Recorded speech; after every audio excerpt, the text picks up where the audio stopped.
అదే RTV app వార్తల్ని క్షణాల్లో చదివే అవకాశం ఉంటుంది. ఒక న్యూస్ పేపర్, ఒక టెలివిజన్ ఛానల్ మీ చేతుల్లో ఎప్పుడూ ఉంటాయి. నిజాంపేట మండలకు సంబంధించినటువంటి ముఖ్య నాయకులకు, యువజన నాయకులకు, అలాగే మా శాసనసభ్యులు రోహిత్రావు గారి అభిమానులందరికీ, పాత్రికేయులకు కూడా మా యొక్క హృదయపూర్వక నమస్సుమాంజలు తెలియజేస్తూ ఉన్నాం.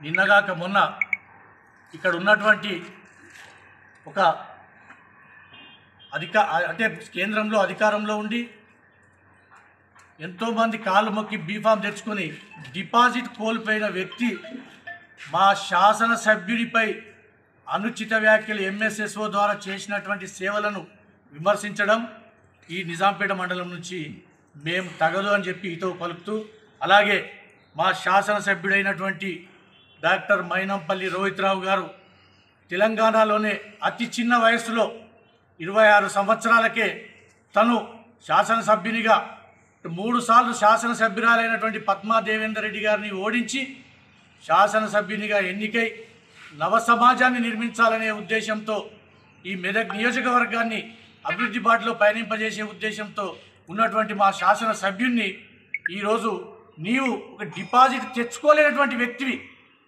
ఎంఎస్ఎస్ఓను విమర్శించే అర్హత ఇక్కడి నుంచి లేదని చెప్పి ఈ సందర్భంగా మేము తెలియజేస్తూ ఉన్నాం. ముఖ్యంగా ఏంటి అంటే, మా శాసనసభ్యుడు తన యవ్వనాన్ని కూడా ఫలంగా పెట్టి ప్రజల కొరకు, ప్రజా సంక్షేమం కొరకు తను మెదక్ నియోజకవర్గాన్ని ఎంచుకొని ఇక్కడి నుంచి ఇందిరాగాంధీ పార్లమెంటు సభ్యురాలుగా ప్రధానమంత్రిగా ఉన్నటువంటి ఈ మెదక్ నియోజకవర్గం నుంచి ఒక శాసనసభ్యునిగా ఎన్నికై ఆ తెలంగాణలోనే ఆదర్శవంతమైన శాసనసభను తీర్చిదిద్దాలనే ఉద్దేశంతో ముందుకొచ్చినటువంటి మా శాసనసభ్యులు గారిని నువ్వు విమర్శించడం ఎంతవరకు శోచనీయం ఒక్కసారి ఆలోచించుకోవాల్సిన అవసరం ఉంది అని చెప్పి తెలియజేస్తూ ఉన్నాం. అలాగే ఈ మధ్యకాలంలోనే ఈ పంజా విజయ్ కుమార్ అనే వ్యక్తి మా నాయకుడైనటువంటి మైనంపల్లి హనుమంతరావు గారి దగ్గరికి వెళ్ళి కాళ్ళు మొక్కి పార్టీలో చేర్చుకోమని చెప్పి ఒక 10 సార్లు అతని ఇంటి చుట్టూ తిరిగిన అతని ప్రవర్తన నచ్చక పార్టీలో చేర్చుకోకపోతే ఇటువంటి చిల్లర వేషాలు వేస్తున్నటువంటి నీవు ఈరోజు మా శాసనసభ్యుని విమర్శించే అర్హత నీకు ఉందా అని చెప్పి నేను అడుగుతా ఉన్నా. అదే కాదు, నువ్వు 5 సంవత్సరాలు ఇక్కడ జెడ్పీటీసీగా టీఆర్ఎస్ పార్టీ నుంచి జెడ్పీటీసీగా ఎన్నుకోబడి ఇక్కడి నుంచి ప్రాతినిధ్యం వహించినటువంటి నీవు ఈ 5 సంవత్సరాలు ఈ నిజాంపేట మండలం స్థానికుడు అయి ఉండి ఈ నిజాంపేట ప్రాపర్కు ఏం చేసినావో ఒక్కసారి చెప్పు అని చెప్పి ఈ సందర్భంగా నేను అడుగుతా ఉన్నాం. అదే కాకుండా తను ఏసీ బస్టాండ్ గురించి చెప్తా ఉన్నాడు. నువ్వు టీఆర్ఎస్ నుంచి కాంగ్రెస్లో చేరి మైనంపల్లి హనుమంతరావు పంచన చేరి ఆ రోజు ఎంఎస్ఎస్ఓ ద్వారా ఏసీ బస్టాండ్ కడతా అని చెప్పి ఆ రోజు ముందుకొస్తే నీవు అడ్డుకొని ఎలక్షన్ తర్వాత కడతాము అని చెప్పి అన్నది నిజం కాదా అని చెప్పి ఈ సందర్భంగా మేము తెలియజేస్తూ ఉన్నాం. దానికి ఎంఎస్ఎస్ఓ సభ్యులైనటువంటి మా ఎంఎస్ఎస్ఓ మా నిజాంపేట మండల అధ్యక్షుడైనటువంటి వెంకటేష్ గౌడ్ గారు కూడా, ఆ స్వామి కూడా ఇక్కడే ఉన్నాడు. నిజంగా నీకు దమ్ముంటే ఎంఎస్ఎస్ఓ మీద నువ్వు చర్చించే దమ్ముంటే మెదక్ నడిబొడ్డున మెదక్ రామదాస్ చౌరస్తా వద్ద ఎవ్వరు అవసరం లేదు, మా వెంకటేష్ గౌడ్ గారు వస్తారు. నీకు దమ్ముంటే ఆడ చర్చించు వెంకటేష్ తోటి. ఎంఎస్ఎస్ ద్వారా ఎన్ని కార్యక్రమాలు చేసిండు. నిజాంపేట మండలంలోనే 36 బోల్ వేసిండు. లక్షల రూపాయలు నిరుపేదలైనటువంటి తల్లిదండ్రులు లేనటువంటి పిల్లలకు వారికి లక్షల రూపాయలు వారి పేరు మీద డిపాజిట్ చేసిన సందర్భం ఈ మైనంపల్లి చరిత్ర, కుటుంబానికి ఉంది ఈ చరిత్ర అని చెప్పి ఈ సందర్భంగా మేము తెలియజేస్తూ ఉన్నాం.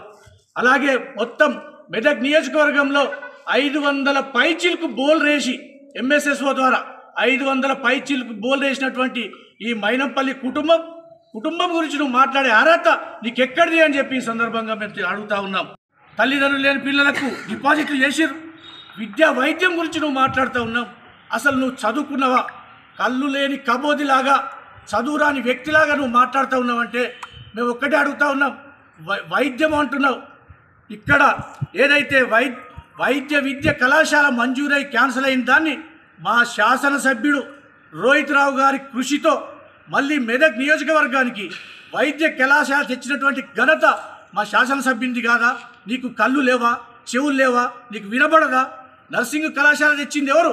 మా శాసనసభ్యుడు కాదా? అలాగే సెంట్రల్ మెడికల్ ప్రతి ఒక్క వ్యక్తికి మందులు కావాలంటే సంగారెడ్డి వెళ్ళవలసినటువంటి సందర్భంలో ఇక్కడ మెదక్ నియోజకవర్గం మెదక్లో సెంట్రల్ మెడికల్ స్టోర్ మంజూరు చేయించి నిరుపేదలైనటువంటి చాలామందికి ఆ మెడికల్ స్టోర్ నుంచి మందులు ఇప్పించే ఘనత మన శాసనసభ్యుంది కాదా? నువ్వు ఈ మెదక్ నియోజకవర్గంలో లేవా? నీ పూట గడుపు కొరకు ఇవన్నీ చేస్తున్నావు అంటే దాన్ని మేమంతా తిరస్కరిస్తూ ఉన్నాం. అలాగే ఇంటిగ్రేషన్ స్కూల్ విద్య గురించి మాట్లాడుతూ ఉన్నావు.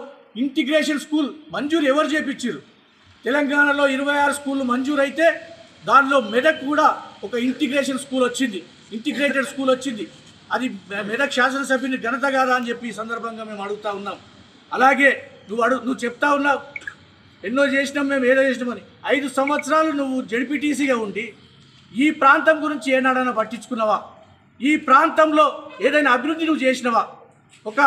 నువ్వు బీజేపీ పార్టీ నుంచి బీఫామ్ తెచ్చుకొని ఒక ఎంపీ ద్వారా కానీ ఎమ్మెల్యేల ద్వారా కానీ ₹1 ఫండ్ ఈ సంవత్సర కాలంలో నువ్వు తీసుకొచ్చినవా? ఈరోజు నువ్వు విమర్శిస్తూ ఉన్నావు 200 కోట్లు చేస్తే నేను దేనికైనా ఛాలెంజ్ అని చెప్పి. నువ్వేం ఛాలెంజ్ చేస్తావు? నీ దగ్గర ఏమున్నది? నీతోటి ఏమవుతుంది? నువ్వేం చేయగలుగుతావు? ఏం లేదు. 4 కార్యకర్తలను వెంటేసుకొని ఈ కార్లు ఎక్కించుకొని తిరిగినంత మాత్రాన ఇది ఈ డెవలప్మెంట్ గురించి మాట్లాడే అర్హత నీ దగ్గర లేదు అని చెప్పి నేను చెప్తా ఉన్నా. ఇంకోటి ముఖ్యంగా మేము తెలియజేస్తూ ఉన్నాం, మిస్టర్ పంజా విజయ్, నీవు ఇంకొకసారి మా శాసనసభ్యుని మీద ఎలాంటి స్టేట్మెంట్లు ఇచ్చినా మా ఎంఎస్ఎస్ఓ సభ్యులు నిన్ను నిజాంపేట మండల్ కాదు, మెదక్ నియోజకవర్గం కాదు, మెదక్ జిల్లాలో ఉన్నటువంటి ప్రతి ఒక్క కార్యకర్త తిరగనియరు అని చెప్పి, ఖబర్దార్ అని చెప్పి సందర్భంగా మేము తెలియజేస్తా ఉన్నాం. నువ్వు అడుగుతా ఉన్నావు, నువ్వు 6 గ్యారంటీలు ఏమని అడుగుతా ఉన్నావు. నీకు చెవులు లేవా? కళ్ళు లేవా? మహిళలు, కోట్ల మంది మహిళలు ఈరోజు ఫ్రీ బస్సులలో ఎక్కి తిరుగుతూ ఉన్నారు. ₹1 పెట్టకుండా ఆధార్ కార్డు చూపించి తెలంగాణ ప్రాంతం మొత్తం ఈరోజు మహిళలు బస్సులలో తిరుగుతూ ఉన్నారు. అది నీకు తెలియదా? నువ్వు చదువుకున్న కబోదివా? ఇవన్నీ నీకు తెలియదా? అర్హులైనటువంటి ప్రతి ఒక్క రైతు కుటుంబానికి 200 యూనిట్ల కరెంటు ఉచితంగా ఇస్తున్నటువంటి విషయం ఈ ప్రభుత్వం ఇస్తున్న విషయం నీకు తెలియదా? నీ ఇంట్లో కూడా ఈరోజు 200 యూనిట్ల కరెంటు ఉచితంగా పొందుతున్న సంగతి నువ్వు మర్చిపోయినవా? ఈరోజు ప్రతి మహిళ సోదరి మనకి ₹500కే గ్యాస్ సిలిండర్ ఇస్తున్న సంగతి నీకు తెలియదా? ఇది 6 గ్యారంటీల్లో భాగం కాదా? నువ్వేం మాట్లాడుతూ ఉన్నావు?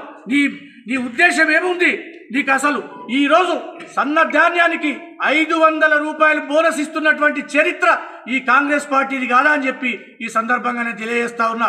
ఇంకో ముఖ్య విషయం, ఈరోజు ప్రతి సెంటర్ దగ్గర ధాన్యం కొనుగోలు, ప్రతి సెంటర్ దగ్గర అడ్వాన్స్గా లారీలు నింపుకోపోయి గత 10 సంవత్సరాల్లో ఎప్పుడు కూడా లారీల కొరత ఉండి లారీలు రాని పరిస్థితి ఉంటే ఈరోజు ఈ మెదక్ నియోజకవర్గంలో ప్రతి సెంటర్ దగ్గర అడ్వాన్స్ లారీలు వచ్చి ఈ ధాన్యాన్ని సేకరించిన సందర్భం. అసలు నువ్వు రైతు అయితే వారి గురించి మాట్లాడే అర్హత అయితే ఒక్కసారి ఆ సెంటర్ దగ్గరికి వచ్చి తెలుసుకో. ఈ ₹500 బోనస్ వచ్చిందా లేదా తెలుసుకో. ఇంకొక విషయం, కులగణన. ఈ రాష్ట్ర ప్రభుత్వం కులగణన ఎక్కడ దేశంలో ఎక్కడ లేని విధంగా నీ ప్రధానమంత్రి మోడీ గారు కూడా చేయనటువంటి కులగణన ఇక్కడ తెలంగాణలో చేసిన సంగతి నువ్వు మర్చిపోయినవా? నీకు తెలియదా? నువ్వు ఒక్కసారి నీ ఇంగిత జ్ఞానంతో ఆలోచించు మిస్టర్ విజయ్. నువ్వు ఇంకొకసారి ఎమ్మెల్యే మీద మాట్లాడితే తగిన శాస్తి నీకు జరుగుతుంది అని చెప్పి ఈ సందర్భంగా మీకు తెలియజేస్తూ ఉన్నాం. అదే కాదు, మొన్ననే మనందరికీ తెలుసు, రైతులకు సంబంధించినటువంటి రైతు రుణమాఫీ ఏదైతే ఉందో 2 లక్షల రుణమాఫీ, 2 లక్షల వరకు ఎవరైతే లోన్ తీసుకొని ఉన్నారో వారందరి యొక్క 2 లక్షల రుణమాఫీ జరిగిన సంగతి ఈ లోకానికి తెలియదా? ఈ రైతులకు తెలియదా? ఈ తెలంగాణలో ఉన్నటువంటి ప్రజలకు తెలియదా అని చెప్పి ఈ సందర్భంగా మేము అడుగుతా ఉన్నాం. 1 సంవత్సరం అధికారంలోకి వచ్చి 1 సంవత్సరం అయిన లోపలే 50,000 ఉద్యోగాలు ఇచ్చినటువంటి ఈ చరిత్ర ఎప్పుడు కూడా లేదు. కేవలం కాంగ్రెస్ పార్టీకి ఈ 50,000 ఉద్యోగాలు ఇచ్చిన చరిత్ర రేవంత్ రెడ్డి గారికి దక్కుతుందని చెప్పి ఈ సందర్భంగా మేము తెలియజేస్తూ ఉన్నాం. అదే కాకుండా మీరు మతం పేరుతో, కులం పేరుతో ఓట్లు దండుకొని ఓట్లు అడిగి ఈరోజు ముఖాలు చాటేసుకొని తిరుగుతున్న మీరు ఇవాళ మా శాసనసభ్యుని విమర్శిస్తావా? మా శాసనసభ్యుని విమర్శించే అర్హత నీకుందా? మా శాసనసభ్యుడు కన్ను తెరిస్తే బూడిదైతావు, మాడి మసైపోతావు. మిస్టర్ విజయ్ జాగ్రత్త అని చెప్పి ఈ సందర్భంగా మేము నిజాంపేట మండలం నుంచి హెచ్చరిస్తూ ఉన్నాం. నీకు పార్టీలో జాయిన్ అవుతాని ఈ మధ్య కాలంలో మా నాయకుడైన మైనంపల్లి హనుమంతరావు గారి దగ్గరికి ఎన్నిసార్లు పోయినావు? నువ్వు ఆత్మవిమర్శన చేసుకో. ఈరోజు దొంగచాటుగా పోయి హనుమంతరావు గారి కాళ్ళు మొక్కి, మా మైనంపల్లి గారి కాళ్ళు మొక్కి పార్టీలో చేరుతాన్న సంగతి మర్చిపోయినవా? అది ఒక్కసారి నువ్వు ఆత్మవిమర్శన చేసుకో. నీ బీజేపీ గవర్నమెంట్ ఆ రోజు ఇచ్చిన హామీలు ఎక్కడ పోయినాయి? 2 కోట్ల ఉద్యోగాలు, ప్రతి సంవత్సరం 2 కోట్ల ఉద్యోగాలు ఇప్పిస్తామన్నారే, అవి ఎక్కడ పోయినాయి? ఒక్కసారి నువ్వు ఆలోచన చేసుకో. విదేశాల్లో ఉన్న నల్లధనం తీసుకొస్తామన్నారు, అది ఎక్కడ పోయింది? నీ పార్టీ గురించి ముందు నువ్వు బేరీజ్ వేసుకున్న తర్వాత ఇతరుల గురించి మాట్లాడు. నువ్వున్న 5 ఏళ్ళే నువ్వు ఇక్కడ అభివృద్ధి చేయలేవు. నువ్వు శాసనసభ్యునిగా డిపాజిట్ తెచ్చుకోలేనటువంటి వ్యక్తి విమర్శించే స్థాయి నీకు ఎక్కడిది? నీ స్థాయి ఎంత? ఒక శాసనసభ్యుడు కాదు, మా ఎంఎస్ఎస్ఓ అధ్యక్షుడు వెంకటేష్ గౌడ్ గారు ఉన్నారు. ఆ వెంకటేష్ గౌడ్తో నీకు దమ్ముంటే మెదక్ చౌరస్తా, రామ్దాస్ చౌరస్తా దగ్గరికి వస్తాడు. డే టు టైం నువ్వు చెప్పు, మేమే పంపిస్తాం.